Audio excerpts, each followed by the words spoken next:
6 साल पहले की बात है। सोशल मीडिया ने पूरी रफ्तार से गति पकड़ ली थी। श्यामली ने भी फेसबुक पर अपना अकाउंट बना लिया था। उसी साल उसका ग्रेजुएशन पूरा हुआ था। ग्रेजुएशन पूरा होते ही उसे एक मल्टीनेशनल कंपनी में अच्छी नौकरी मिल गई थी। स्वभाव से चंचल, शांत और हमेशा दूसरों के बारे में सोचने वाली श्यामली ऑफिस का काम पूरा करके फेसबुक लॉगिन करके बैठ जाती थी। श्यामली की प्रोफाइल में उसकी एक फ्रेंड प्रियंका थी। प्रियंका और श्यामली अक्सर फेसबुक पर कोई न कोई पोस्ट डालती रहती थी। उसके बाद उन पर आए कमेंट्स और लाइक भी वे ध्यान से पढ़ती और जरूरी होता तो उनका जवाब भी देती। फेसबुक चलाने में उन्हें इतना मजा आता था कि वे उसकी दीवानी बन गई थी। उस दिन ऑफिस से निकलते ही श्यामली ने फेसबुक पर एक पोस्ट शेयर की। देखते ही देखते उस पर लाइक और कमेंट्स आने लगे। प्रियंका और श्यामली आने वाले कमेंट्स पर आपस में बातें कर रही थी कि तभी प्रियंका के एक कॉमन फ्रेंड ने भी उस पोस्ट पर कमेंट किया। उसका नाम था दुष्यंत। इसके बाद दुष्यंत, प्रियंका और श्यामली कमेंट्स बॉक्स में ही बातें करने लगे थे। 2 दिन बाद जब श्यामली ने फेसबुक खोला तो उसमें दुष्यंत की फ्रेंड रिक्वेस्ट आई थी। 2 दिनों तक सोचने विचारने के बाद श्यामली ने उसकी रिक्वेस्ट एक्सेप्ट कर ली। यहीं से शुरू हुआ उस प्यार की शुरुआत जो कभी श्यामली को मिल नहीं सका। दुष्यंत ने कंप्यूटर साइंस से इंजीनियरिंग की पढ़ाई अभी जल्द ही पूरी की थी। स्वभाव से शांत और भावनात्मक दुष्यंत हमेशा सोशल मीडिया पर एक्टिव रहता था। सोशल मीडिया पर ही श्यामली से उसकी मुलाकात हुई थी। श्यामली और दुष्यंत अब फेसबुक फ्रेंड बन गए थे। हाय हेलो से शुरू हुआ यह संबंध अब पूरे जोश से आगे बढ़ रहा था। मॉर्निंग शिफ्ट होने की वजह से दुष्यंत सुबह जल्दी 5 बजे ही उठ जाता था और उठने के साथ ही वह श्यामली को गुड मॉर्निंग का मैसेज भेजता था। यह उसका रोजाना का नियम बन गया था। दुष्यंत की सुबह श्यामली को मैसेज भेजने के साथ ही शुरू होती थी।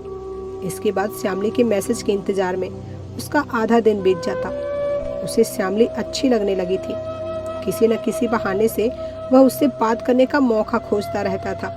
वह यही सोचता रहता था कि श्यामली कब ऑनलाइन हो और वह उसे मैसेज करे।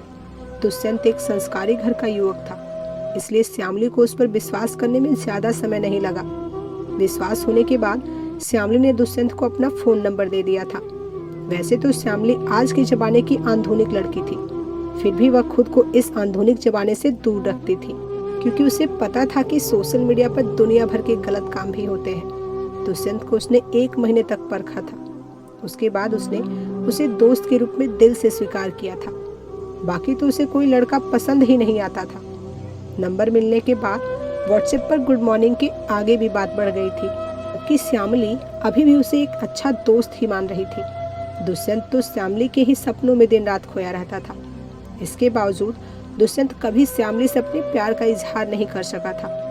दूसरी ओर दुष्यंत के स्वभाव से प्रभावित होकर श्यामली के मन में भी उसके लिए प्रेम का बीज अंकुरित होने लगा था। पर कोई संस्कारी लड़की कहाँ जल्दी अपने प्यार का इजहार करती है। फिर श्यामली तो वैसे भी अपने मन की बात जल्दी किसी से कहने वाली नहीं थी। उसी तरह दुष्यंत भी हमेशा सोचता रहता था कि वह अपने मन की बात कैसे श्यामली से कहे। प्यार की बात कहने पर कहीं श्यामली नाराज न हो जाए। पता नहीं वह उसके बारे में क्या सोचती होगी। क्या वह भी उसी की तरह उसे प्यार करती है या नहीं। अगर वह अपने मन की बात उससे कहेगा तो वह कहीं बुरा तो नहीं मानेगी। यही सब सोचते सोचते दिन बीत रहे थे। दुष्यंत हमेशा इसी सोच में डूबा रहता था कि आखिर वह करे तो क्या करे, किस तरह वह श्यामली से अपने मन की बात कहे। आखिर एक दिन उसने हिम्मत करके श्यामली से मन की बात कह ही दी। श्यामली ने कहा, अरे अभी रुको, अभी तो दूसरा अध्याय बाकी है। दुष्यंत श्यामली से अपने मन की पूरी बात यानी प्रेम का इजहार तो नहीं कर पाया, पर इतना तो जता ही दिया कि वह उसे पसंद करता है। उसने यह भी कह दिया था कि मैं तुम्हें तुम्हारे घर देखने आना चाहता हूँ। तुम अपने मम्मी पापा से कह देना, मैं अपने मम्मी पापा के साथ आऊँगा। इतना कहकर दुष्यंत सपनों की दुनिया में खो गया। आखिर वह घड़ी आ ही गई जब दुष्यंत जाकर श्यामली से आमने सामने मिला। दोनों परिवारों में आपस में बातचीत हुई। श्यामली को भी दुष्यंत अच्छा लगा, पर बॉडीगार्ड जैसा शरीर होने की वजह से श्यामली के पिता को दुष्यंत पसंद नहीं आया। श्यामली एकदम स्लिम और ट्रिम थे। दूसरी ओर 90 किलोग्राम वजन वाले 25 साल के युवक दुष्यंत को श्यामली के पिता ने रिजेक्ट कर दिया। इस बात से दुष्यंत को लगा कि वह श्यामली को पसंद नहीं है, इसलिए श्यामली ने उसके साथ शादी करने से मना कर दिया है। समय समुद्र की लहरों की तरह पूरे जोश से आगे बढ़ रहा था। अब श्यामली और दुष्यंत के बीच बातें कम होने लगी थी। कुछ दिनों में श्यामली की भी शादी हो गई और दुष्यंत को भी जीवन साथी मिल गई थी।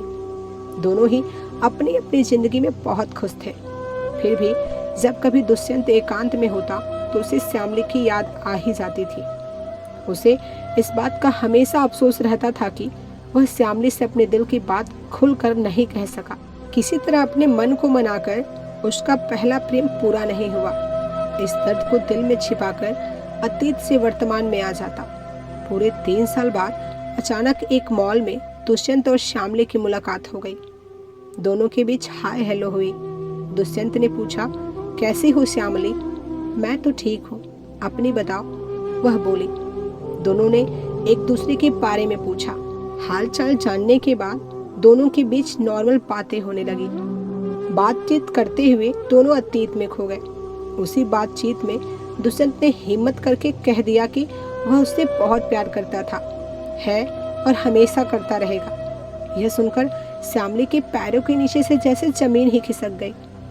यह बात तो वह 3 साल पहले सुनना चाहती थी, पर उस समय यह बात दुष्यंत नहीं कह सका था। उस समय श्यामली भी इस बात को नहीं समझ सकी थी। दोनों का यह अनकहा प्रेम 3 साल से हृदय में जीवंत रहा, पर दोनों ही अपने इस प्रेम को एक दूसरे से कह नहीं सके थे। आज पूरे 3 साल बाद जब दोनों ने अकेले में बात की तो दुष्यंत ने अपने प्रेम का इकरार कर लिया। वह बहुत अच्छा दिन था।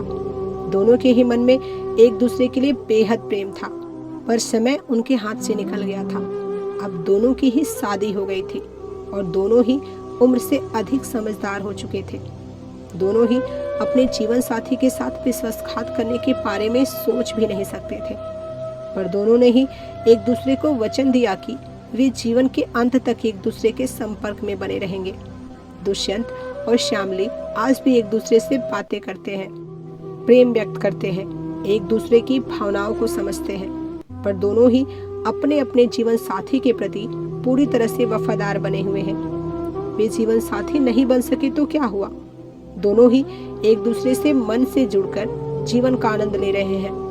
तो क्या अपने पहले प्रेम से दिल से जुड़े रहना अपराध है? क्या शादी के बाद अपने जीवन साथी के प्रति वफादारी दिखाते हुए मनपसंद आदमी से बात करना अपराध है? अपने जीवन साथी के प्रति वफादार रहते हुए दो प्रेमी जब अपने अधूरे रह गए प्रेम को एक दूसरे से इकरार करते हैं तो लोग इस संबंध को खराब नजरों से देखते हैं। पर दुष्यंत और श्यामली का कहना है कि अगर एक दूसरे से बात करने से दुख कम होता हो और खुशी मिलती हो तो इसमें गलत क्या है।